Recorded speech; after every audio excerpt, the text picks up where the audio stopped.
Regarding remembering the Holocaust, for Jews, it's something very personal, whether you had family there or not.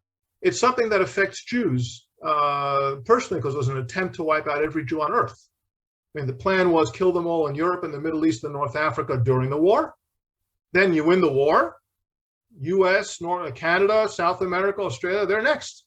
That was clear. If they win the war, they're going to keep going. So every Jew on earth was a target.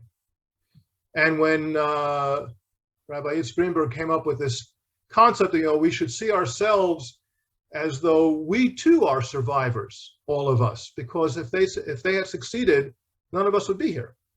That was their plan. So we too are survivors, even if we weren't there to survive it and identify. So it's very personal for Jews, and many of us do have people we know about, whether it's family or friends or the neighbors down the street who had people there and you know them.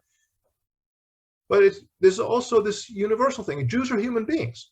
Once the Nazis and their helpers accomplished what they accomplished, did what they did, made all those plans that luckily fell short, but accomplished, unfortunately, a great deal of evil.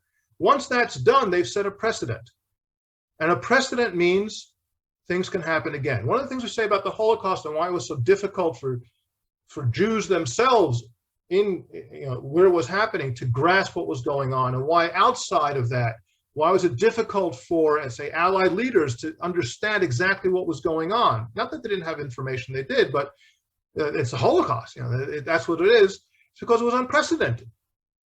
You have nothing to hook onto. This isn't a pogrom. This isn't a mass murder. This is something beyond what was in human consciousness. And that's part of the problem. Well, now it's in human consciousness.